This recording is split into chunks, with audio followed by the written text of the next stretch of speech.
Sea alabado el nombre de nuestro Dios en esta tarde, porque Dios sigue manifestando su misericordia a favor nuestro, ya que su palabra, como dijo el apóstol Pablo, sigue corriendo, porque la palabra de Dios no está presa, sino que sigue llegando, sigue difundiéndose por cualquier medio hoy en día permisible, para que de esta manera el conocimiento de Dios esté también llegando a muchas vidas, a muchos corazones que, por cierto, estarán deseosos, ¿verdad?, necesitados de la misericordia de nuestro Dios y de la salvación en Jesucristo.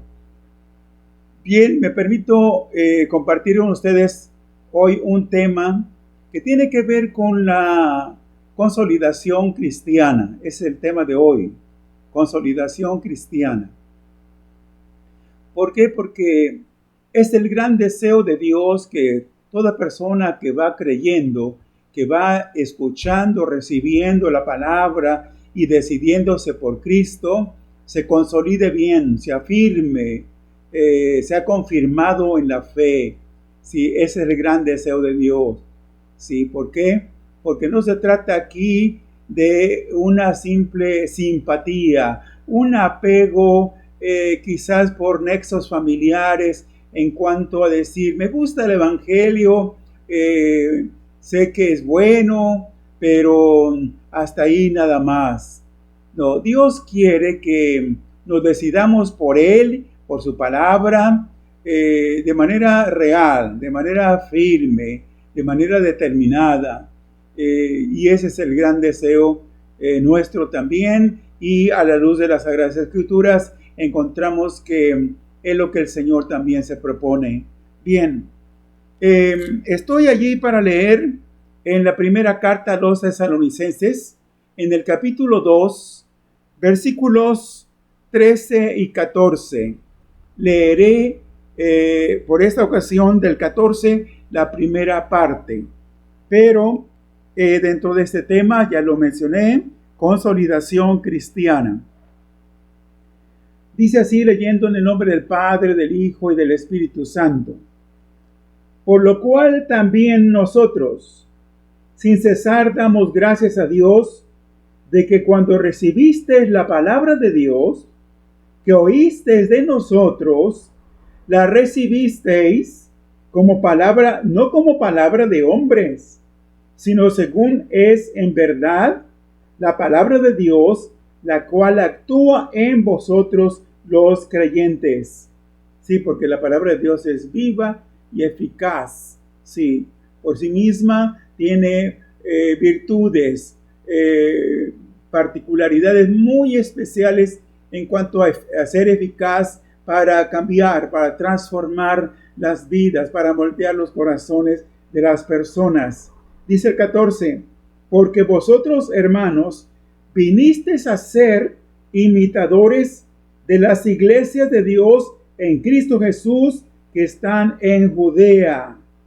Sí, hasta ahí dejamos la lectura. Notemos ya aquí algunas cosas que sobresalen en cuanto a cosas positivas, cosas bastante favorables de los hermanos, de los creyentes en Tesalónica.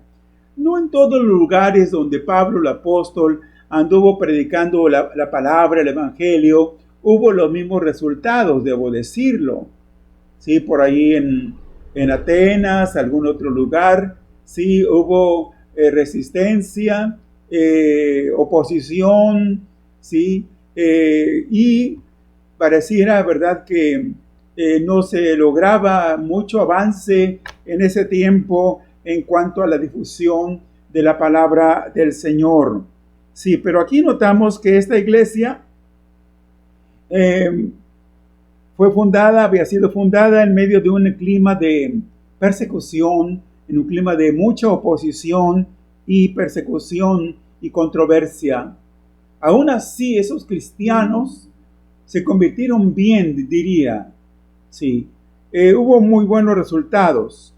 Y a pesar de que estaban rodeados de mucha oposición, dieron muestras de, aquí sobresale algunas cosas, desde el capítulo 1, voy ahí rápido, cito nada más esta parte de esta primera carta a los tesalonicenses. En el capítulo 1, por ahí del versículo 8 en adelante, encontramos algunas cosas ya de por sí sobresalientes de la respuesta favorable, muy positiva, llena de fe de estos hermanos de Tesalónica, y que Pablo, el apóstol, en esta primera carta les escribe.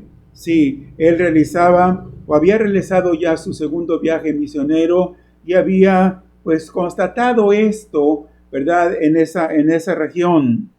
Sí, ¿qué había encontrado el apóstol en los corazones, en las vidas de sus hermanos? Había encontrado una notable obra de fe. Esto pudiera aplicarse directamente en cuanto a que ellos se dispusieron a difundir, a predicar el evangelio. Tanto que por ahí en estos versículos que estoy citando, cuando llegaba el apóstol Pablo a esos lugares de Acaya, de Macedonia y otros, ya los hermanos de Tesalónica habían ido a predicar, ya habían dejado ahí sembrada, diría, la semilla de la palabra del Señor. A eso se refiere, entre otras cosas, el apóstol Pablo cuando dice que había una notable obra de fe. Aparte, pues el hecho de que en ellos, ¿verdad?, se estaba advirtiendo, era evidente esa consolidación cristiana y habían estado realizando un buen trabajo de amor. No únicamente en cuanto a la actividad, el quehacer cristiano, diría, en cuanto a pues acondicionar el lugar, el local a donde acomodar las sillas, mantener limpio este lugar, dar la bienvenida a las personas y cosas así. No únicamente, no, porque sí hay un quehacer, hay una labor en ese aspecto, pero aquí más sobresalía el hecho de que ellos, yo creo que se esforzaron por mantener la unidad del espíritu, ¿verdad?, entre sí, y eran constantes en el Señor, una cualidad que hasta el día de hoy, diría, vale oro, sí, porque en muchas congregaciones escasea esta cualidad, esta virtud, el ser constantes, el ser perseverantes, sí, el caminar con el Señor de principio a fin. Y bueno, ellos habían comenzado, obvio, ¿verdad?, que aquel que evangeliza, aquel que lleva a Cristo a otra persona, esta última, pues trate de imitar, ¿verdad?, de comportarse, de hablar, aún de caminar, si es así fuera, ¿verdad?, imitando a aquel que lo evangelizó, a aquel que lo llevó a Cristo. Pablo tuvo cuidado, ¿verdad?, cuando dijo, y viniste a ser imitadores de nosotros, ¿sí? Pero luego, después de la coma, agrega y dice, y del Señor Jesucristo. Sí, esto es bueno, y esto para que se pueda advertir que la persona, el creyente, el nuevo creyente, en realidad va avanzando. Sí, porque hay creyentes que se han estancado, se han quedado estáticos, siguiendo las pisadas, imitando el ejemplo, el modelo de vida cristiana de aquellos que lo evangelizaron. Y tan pronto ha sucedido, tan pronto como descubren o notan, como es de pensar, algún defecto, alguna deficiencia en aquel o en aquella, se desaniman con facilidad y vuelven atrás, claudican, ¿sí? Ya no quieren seguir al Señor porque es más, se escuchó de repente por ahí alguien que no, es que yo creí que el que me había hablado del Evangelio era una persona perfecta, sin tacha, sin defecto. No, no para nada. Así que es bueno que el nuevo creyente lo piense bien y sobre todo procure desde ya poner su mirada en el Señor Jesucristo e imitar sobre todo al Señor Jesucristo. Así que ellos estaban siendo ejemplo para otros, a los de la región de Acaya, de Macedonia, ¿sí? Ya esos nuevos creyentes ahora pues estaban imitándoles a ellos. Esto era bastante positivo, era muy bueno, ¿verdad? Que ellos dieran muestras de estos cambios notables en el Señor. Y bueno, era así, o fue así como el Evangelio se siguió extendiendo. Estaremos hablando para encerrar dentro de cierto número de años, algunos más, algunos menos, de unos 30 años aproximadamente, en que el Evangelio por parte del apóstol Pablo y su equipo de colaboradores llegaba y seguía llegando y seguía difundiéndose, ¿verdad?, a diferentes regiones, diferentes lugares. Y se podían encontrar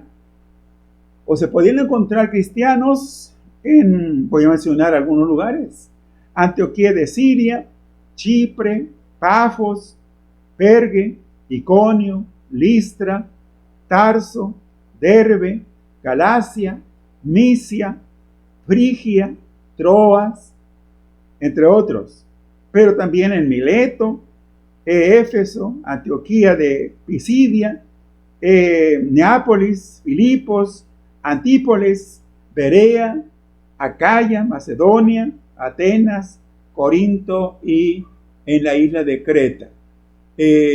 Ya había una amplia extensión, ¿verdad?, de donde el Evangelio había sido difundido, sembrado en muchos corazones ya, ¿sí? Unas iglesias más estables que otras, unas en un incremento más notable que otras, pero aún así el Evangelio podía ser fácilmente localizado en estos lugares.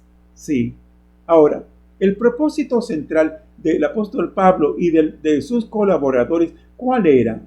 Nada más ir sembrando la palabra y difundiendo el Evangelio, hablando de las personas, cosa muy buena, por supuesto. Sí, ese es el factor número 1, porque ¿cómo creerán?, dice Pablo en otra parte, ¿cómo creerán sin haber antes escuchado? ¿Y cómo escucharán, verdad, si no hay quien les vaya a predicar? Sí, entonces, sí, era muy buena esa labor. Pero la atención de Pablo no se centraba única y exclusivamente en difundir el Evangelio. Por cierto, hay algo muy particular en el ministerio del apóstol Pablo, entre otras cosas, que él no se dedicó a bautizar creyentes que hubieran sido muchos, ¿sí?, por los lugares y otros que he mencionado, ¿sí?, y que Pablo no se hubiera dado abasto en bautizar a tantos creyentes. No se dedicó él precisamente a bautizar a los nuevos creyentes. A él le interesó consolidarlos, que los hermanos, los creyentes, estuvieran bien establecidos en el Señor. Sí, para esto hacía falta. Yo creo que en algunos casos, no sé en cuántos exactamente, pero Pablo no tuvo oportunidad, ni su equipo de trabajo tuvieron oportunidad de constatar de manera directa, de manera personal, ¿sí?, si esos creyentes, todos esos creyentes, habían de ver realmente aceptado a Jesús como su Salvador personal, realmente habían creído en el Señor y habían creído bien, porque una de las preocupaciones de Pablo fue precisamente entregar la sana doctrina, como se lo dijo en algún momento a Timoteo, la sana doctrina, ¿sí? Cosa que hoy en día se adolece en algunas regiones, ¿verdad? Porque sí se hablan, sí se difunde, sí se predica, pero no se está predicando la sana doctrina, lamentable y tristemente, ¿sí? Así que a Pablo le interesaba corroborar la conversión. Y alguien diría, bueno, pero ¿cómo se puede advertir? ¿Cómo podemos notar? ¿Cómo podemos darnos cuenta que una persona o el nuevo creyente fue o es realmente convertido? ¿Sí? Ya que la obra del Señor, y así es, la obra del Señor, contrariamente a lo que hacen muchas religiones que comienzan tratando de hacer y operar los cambios en los individuos del exterior hacia adentro. No, el Evangelio de Jesucristo, por medio de la obra del Espíritu Santo, comienza su obra internamente, en el espíritu mismo y en el corazón mismo de las personas. Es de adentro hacia afuera.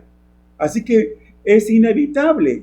Si hay una nueva conversión genuina, veraz, ¿sí?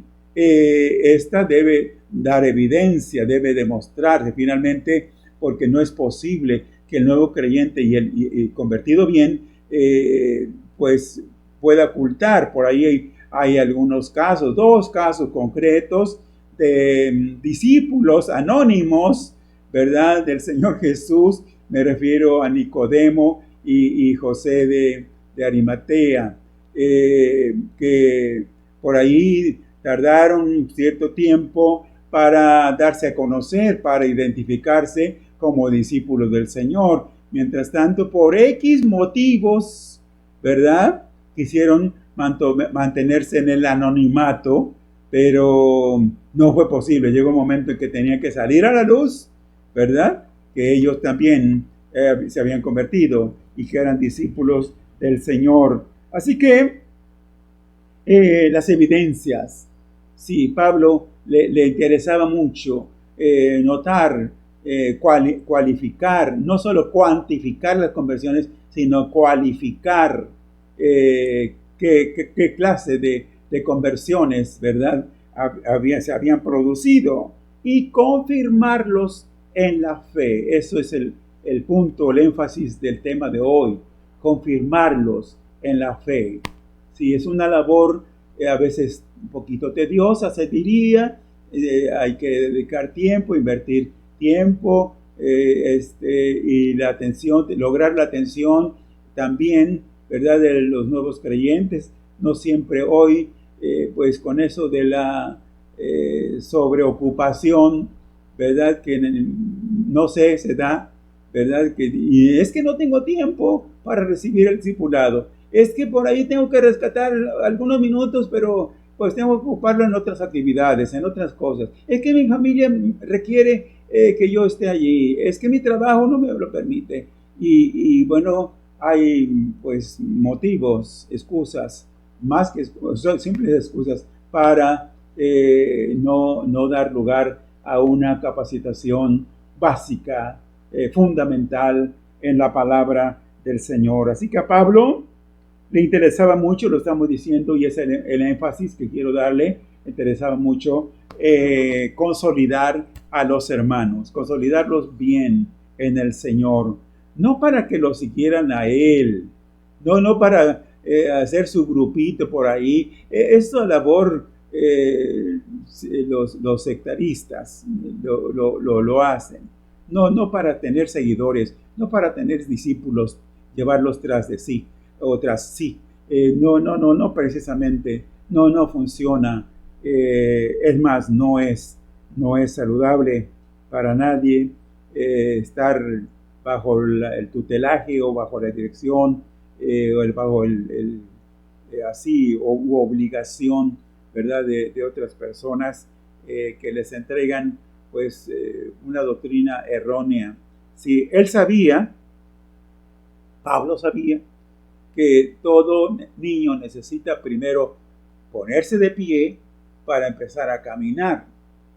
¿Sí? No es a la inversa, comienza a caminar, bueno, alguien diría, ay hermano, no, primero comienza a gatear, como se conoce o se dice comúnmente, comienza el niño a gatear, luego se va enderezando poco a poco, apoyándose en alguna cosa, ¿verdad? Y dará sus primeros pasos. Bueno, lo entendemos, creo, ¿verdad? Así es el nuevo creyente. Si primero está de pie después de haber estado caído, ¿verdad? En su condición pecaminosa, Dios lo levanta y este nuevo creyente comienza, ¿verdad?, a dar sus pasos de fe. Así que podemos advertir en otro pasaje, algunas cosas sobresalientes. Sí, le llevo a Hechos de los Apóstoles, capítulo 14. Sí, Hechos 14. Y vamos a leer algunos versículos del 21 al 23, por favor. Hechos 14, del 21 al 23. Quiero hacer notar algunas cosas allí a propósito. Y en la escritura encontramos que dice, versículo 21, se trata de eso mismo, la difusión del evangelio, por parte de Pablo el apóstol. Y después de anunciar el evangelio a aquella ciudad y de hacer muchos discípulos, volvieron a Listra, a Iconio y a Antioquía. Y notemos, y de acuerdo al tema, dice, confirmando los ánimos de los discípulos, exhortándoles a que permaneciesen en la fe y diciéndoles, es necesario que a través de muchas tribulaciones entremos en el reino de Dios.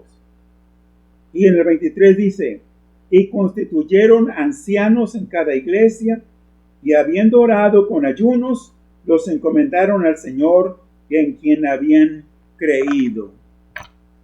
Era un proceso obvio, un proceso adecuado, conveniente, normal diríamos, ¿sí?, para la consolidación de los creyentes. ¿Qué tenemos aquí? Tenemos algunas cosas, quiero hacer sobresalir, quiero enfatizar algunas cosas que de por sí ya están en estos versículos, pero quiero mencionarlos. En el versículo 21 dice que les anunciaba el evangelio de Jesucristo. Sí, las buenas nuevas de salvación. Hoy sigue siendo y prevalece. Hay muchas malas noticias, siguen las malas noticias en nuestro mundo hoy en día, ¿verdad? Hay buenas noticias, pero prevalecen, hay muchas más malas noticias que buenas. Pero el evangelio por generaciones es y será buenas noticias de parte de Dios, por cierto, para la criatura humana. Entonces, Pablo le anunciaba el evangelio, versículo 21, todavía ahí mismo, hacía discípulos. Dentro de la gran comisión, ustedes lo recordarán muy bien, lo saben muy bien, está incluido eso mismo. Y de predicar el evangelio, ¿verdad? Hagan discípulos, dijo el Señor. Sí, ese es el orden correcto. Y los confirmaba en la fe. Sí, ya leímos allí, versículo 22, confirmando los ánimos de los discípulos. Sí, ¿qué otra cosa?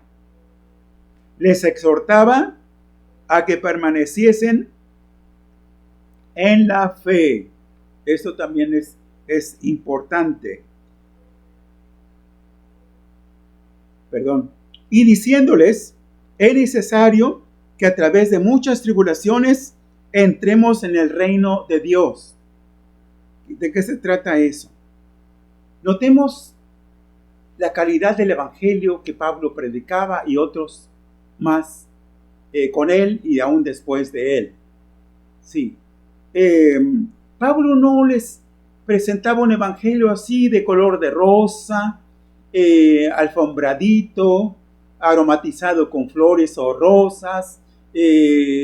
No les presentaba un cristianismo fácil, por cierto. Al menos con la buena noticia les incluía el hecho de esta realidad. ¿Cuál es esa realidad? Que el evangelio, para quien se convierte aquí o en en Europa, en Sudamérica, en África, en cualquier lugar, ¿sí? Las condiciones son las mismas. Está prácticamente estipulado que quien se convierte al Evangelio va a tener pruebas. Esto ya muchos lo sabemos, pero no hay que omitir eso al predicar el Evangelio, y cuando llevamos a alguna persona a Cristo, hay que mencionarle de alguna manera, hay que prevenirle, ¿sí? De que va a sufrir alguna cosa, va a tener el rechazo de algunas personas, aún de sus mismos familiares. Esto hay que advertírselo, sí. Bien. ¿Y qué otras cosas? En el versículo 23 dice, y constituyeron ancianos en cada iglesia. Debo decir también, y considero necesario explicarlo, aunque algunos ya lo sabemos, por cierto, pero que sí, el Señor Jesucristo está presente a partir de donde están 2 o 3 reunidos en su nombre. A partir de ahí ya el Señor está presente, ¿sí? Pero no se puede catalogar o calificar o contar o tener como iglesia ya constituida una congregación de solo 2, 3 personas o 5. No. Pablo también veía la necesidad, ¿por qué? Para que los hermanos pudieran perseverar y seguir siendo alimentados con la palabra, ¿sí? Con la doctrina del Señor, tenían que constituirse las iglesias, estableciendo ¿qué? Gobierno en las mismas. Sí, esto es un punto, es un aspecto, ¿sí? Importante. Hoy se abren una cierta cantidad de misiones, llamadas así misiones, o grupos de estudio, o células, pero siempre con una dependencia de la iglesia principal, ¿sí? Porque de ahí son enviados los obreros, los discipuladores, en fin, y cualquier asunto, cualquier problemática que pudiera presentarse, ¿verdad? Pues el nexo ahí está, entre la nueva misión o la célula con la iglesia principal o central, de donde son atendidos o deban ser atendidos en sus problemas, ¿sí? Pero el establecimiento de gobierno a partir del liderazgo, a partir de, antes en ese tiempo se diría, estableciendo o nombrando obispos, como le dijo Pablo a Tito cuando lo envió a la isla de Creta, ¿sí? Allí nombra anciano, le dijo también, nombra anciano. Esto es un sinónimo igual hoy en día del pastor, ¿sí? Entonces, aquí podemos notar, no pasaba por alto Pablo esta situación, y ya estando constituido el gobierno en cada iglesia, ya dije, los hermanos, los nuevos creyentes podían ser atendidos, ¿verdad? En sus necesidades, principalmente espirituales. Sí, bien. Y, por supuesto, Pablo tenía que seguir adelante, y lo que encontramos al final en el versículo 23 es que los encomendaba con oraciones, con ayunos, los encomendaba, ¿verdad? Al cuidado del Señor. Sí. Bien. Ahora, hasta el día de hoy, no todos los creyentes llegan a consolidarse en el Señor. No todos. No todos. Por ahí menciono algunos, ¿verdad? Nada más.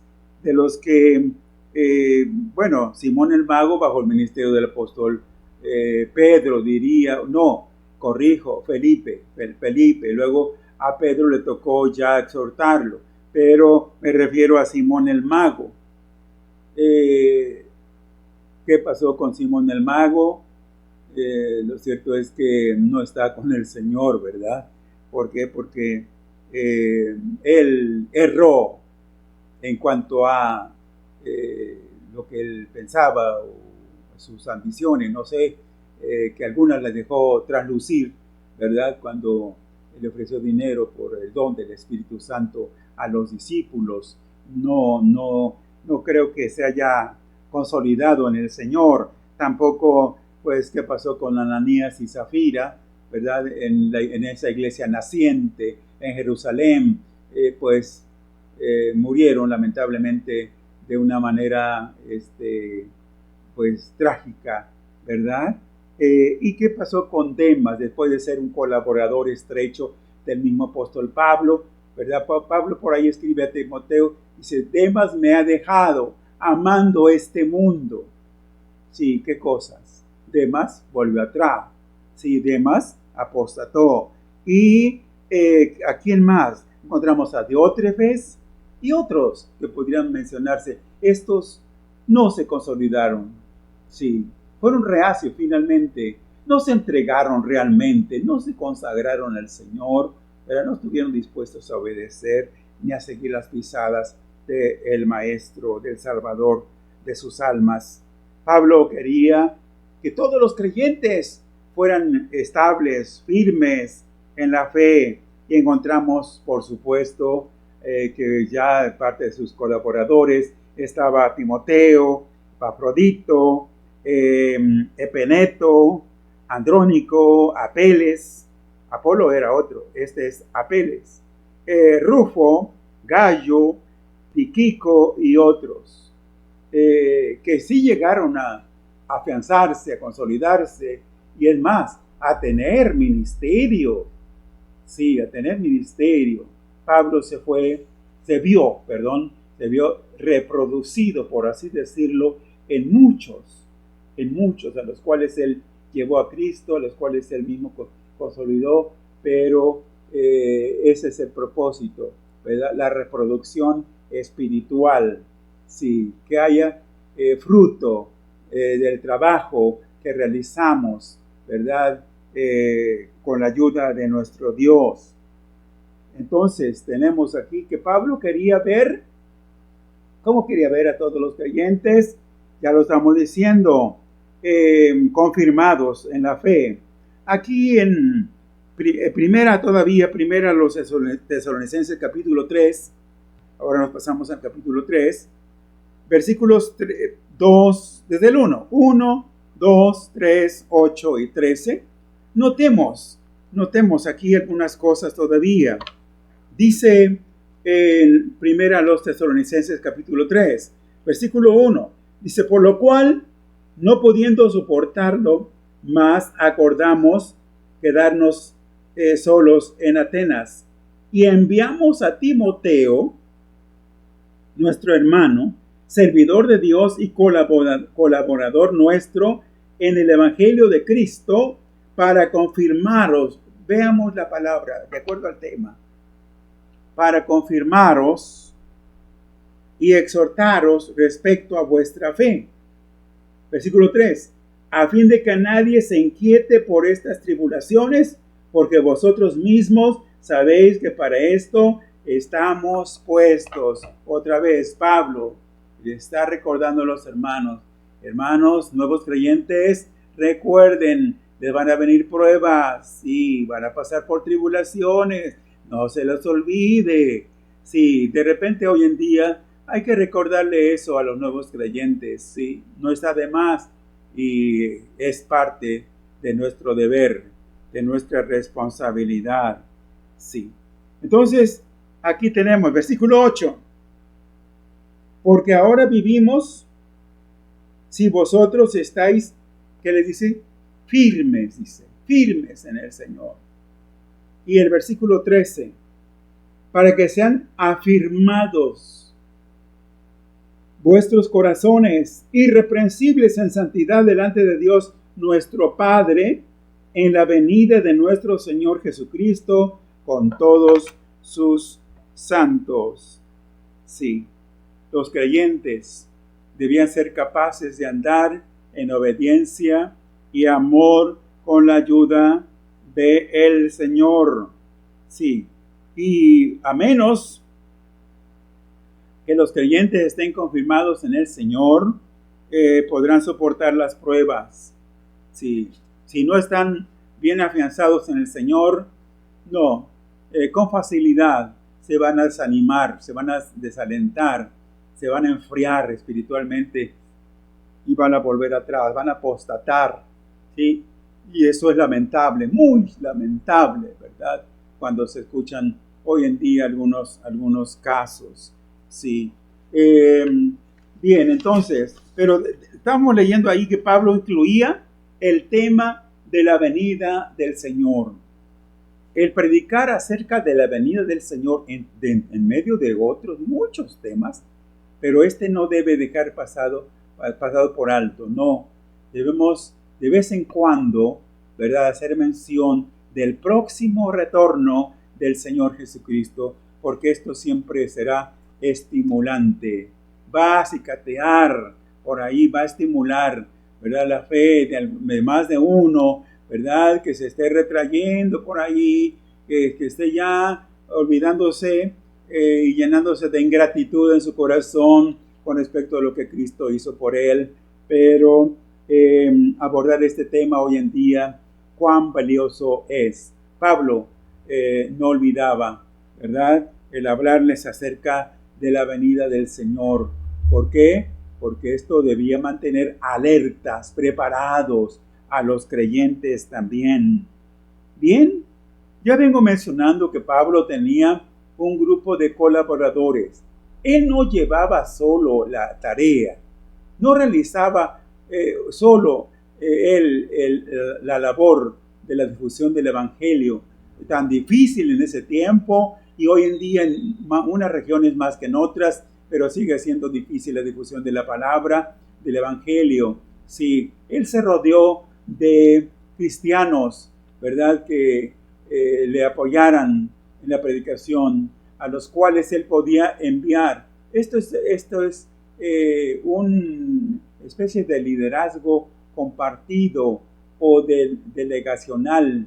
Sí, eso ningún pastor en ningún tiempo ha podido ni podrá llevar la tarea de la predicación del Evangelio y la atención de otras necesidades dentro del pueblo si no se rodea de colaboradores, si no tiene a su lado. Por eso la capacitación y la delegación son importantes. Sí. Decía un santo hermano hace mucho tiempo, y digo santo porque su vida era a toda prueba, era un santo del Señor, y me reservo su nombre allá por Martínez de la Torre, sí, en el estado de Veracruz,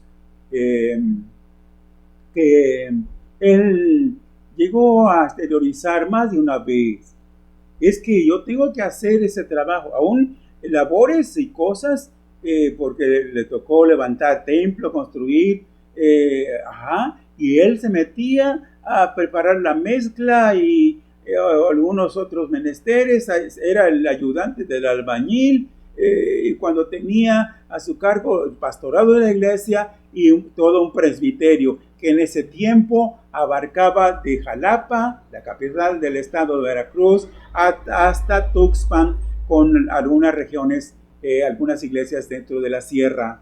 Sí, mucha labor, pero dice, es que si yo no lo hago, no sale bien. Necesito hacerlo yo para constatar que las cosas se hicieron bien.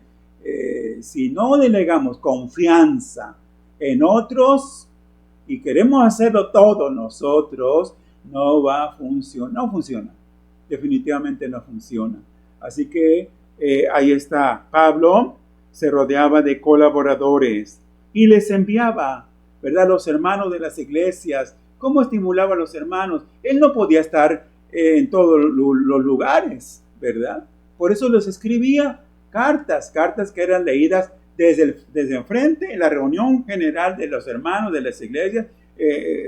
Pasaba el portador o algún encargado a leer públicamente la carta que Pablo enviaba, estando en otros lugares remotos, donde él seguía predicando el Evangelio del Señor. Sí. Y bueno, oraba por ellos, los encomendaba al Señor y los animaba con la seguridad, sin duda, de que la promesa, ¿verdad?, de parte del Señor en cuanto a su salvación estaba allí, ¿verdad? Sus vidas estaban en las manos del Señor y ellos podían tener confianza, certidumbre sobre este particular. En conclusión, la obra de consolidación abarca toda una vida, toda una vida, o toda la vida de las personas o de los creyentes. Sí, hay algunos hermanos en algún lugar por ahí que preguntan a veces, se oye, ¿verdad? De repente, hermano pastor o hermano discipulador, ¿cuándo me voy a graduar? ¿Cuándo me va a dar mi certificado de que ya terminé todo el plan de discipulado? Por ahí quieren algunos ya algún reconocimiento a los 3 meses, otro en un año o más, pero venido a ver, pues son etapas, son niveles, ¿verdad? Sí, pero hay que seguir adelante. El apóstol Pedro me llama la atención que, y esa es una particularidad, se dice, no exclusiva precisamente de los maestros o del ministerio de maestros, que suelen o solemos repetir por allí algunas cosas, algunas doctrinas, ¿sí? Teniendo cuidado, y esto es bueno, teniendo cuidado de que si las mencionamos otra vez o las repetimos, la esencia sea la misma, pero conviene que la presentación, ¿verdad? Lleve alguna pequeña variante para que no se haga rutinario, ¿verdad? Y caigan en el hastío los creyentes, ¿verdad? Por decir, bueno, es que exactamente tal y como predicó el hermano sobre ese pasaje hace 1 año, hace 2, hace 3 años, exactamente lo está volviendo a repetir Pedro el apóstol, y quiero leer finalmente allí en 2 de Pedro 1:12. Él dice, por esto yo no dejaré de recordaros siempre estas cosas, aunque vosotros las sepáis y estéis confirmados. Ya terminamos con el tema. Y confirmados en la verdad presente. Así que Pedro fue pastor. El apóstol Pedro, lo mencionábamos hace una semana, fue pastor de ovejas. Y se encargaba de recordarle a los hermanos, esto aunque ya se lo dije, pero se los vuelvo a repetir o mencionar para que les quede bien grabado, no solo en sus mentes, sino también en sus corazones. Hermanos, hay mucha necesidad hoy en día, en muchos aspectos en la obra de Dios, pero una de las necesidades, y de acuerdo al tema hoy, es orar por los nuevos creyentes, ¿sí? Para que ninguno vuelva atrás, para que ninguno claudique, o a ninguno lo asusten, lo impresionen las pruebas, las enfermedades o tribulaciones, y digan, yo hasta aquí llegué y me vuelvo al mundo. Estaba yo mejor allá. No es así. Así que es una necesidad pedir a Dios que Él consolide a los nuevos creyentes, y a los que ya están de hace tiempo, bueno, los ayude a perseverar, a seguir adelante con la ayuda del Señor. Es mi deseo y es mi oración que el Señor obre, ¿verdad?, en cada una de esas vidas, de esos corazones, en el nombre del Señor. Gracias a Dios por esta palabra que hemos recibido hoy. Gracias a Dios. Amén.